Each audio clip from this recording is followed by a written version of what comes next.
Good day, ladies and gentlemen. I just read Arkanaut's Oath by Guy Haley, and by Grungy's beard, is it awesome! The premise is as follows. Dreki Flint, a hyper-competent Catteron pirate with more bravado than Cata Sicarius, is ambushed by one of his many enemies in the Skylord pub. Here he is given a very simple offer. Either they sign a contract to help Lararis, a human wizard, retrieve some magical artifact, or they all get executed right there and then. Needless to say, Dreki accepts and Lararis joins the Dreki pirate band for an epic adventure to retrieve an anti-chaos MacGuffin from a failing storm vault surrounded by goblins. A quest during which they have to fight Zinji cultists, massive sky monsters, greenskins, and it turns out there might even be enemies among the crew. Can the crew of the Iceling survive this suicidal mission? Who can be trusted? And more importantly, at the end of the day, how much are we getting paid? If you want to know this, then you'll have to read the novel. One of my favorite things about this book is the characterization of the crew. Dreki's pirate crew is quite expansive, and outside of other Caradron, also includes a runesmith and an ogre.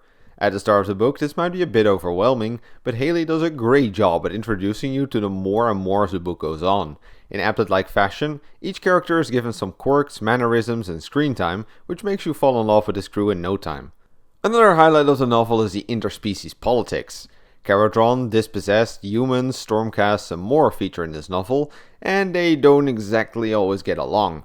Their opinions vary a lot, and the history of their races doesn't do much to relieve tension either. This book contains quite some conversations between different factions on the matter, which were not just entertaining and well written, but also very interesting from a lore point of view. Two big talking points in the book are the hostility between the Caradron and the remaining free cities, as well as the increasing violent and colonialistic nature of the Stormcast Eternals. I think Haley did a great job at portraying these conflicts, and it's nice to see the history of Age of Sigmar reflected in the actual novels as well. In a similar vein, the world building in this book was sublime, and it reminded me of the Malice Darkblade series with its level of detail. The book shows us so much, ranging from the inner workings of Caradron technology to the magical floating islandscape of Kamon, from mystical cities to shady skyports.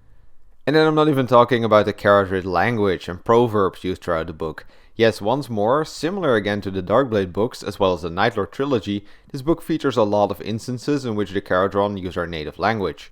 This adds a lot to the immersion, and footnotes have been added to explain their meaning. Some of these footnotes are also just outright hilarious. Let me give you an example from page 186. The proverb, playing tactless, is a common Dwarven expression meaning to employ pointlessly subtle, gratuitously contrary arguments that defy good common sense just to show how clever one is.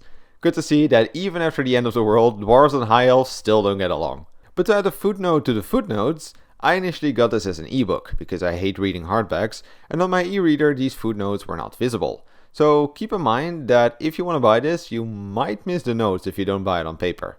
Furthermore, I like the plot quite a lot as well. Sure, it's a bit of a typical get a MacGuffin or we all die, but there are a lot of twists and turns throughout the book together with some Among Us mystery that keep it from being too predictable.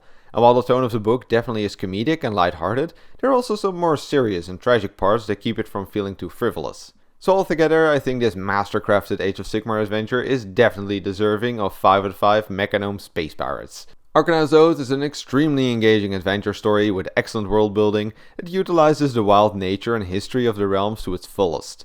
On top of that, it features great characters and dialogue that will soon make you fall in love with these crazy misfits.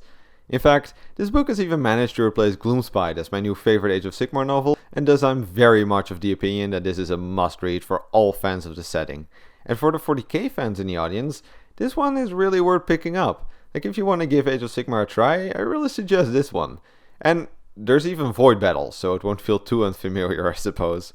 Anyway, that's what I got for you today. Have a nice evening, the book's linked down below, and don't forget your 90 prayers to Nagash.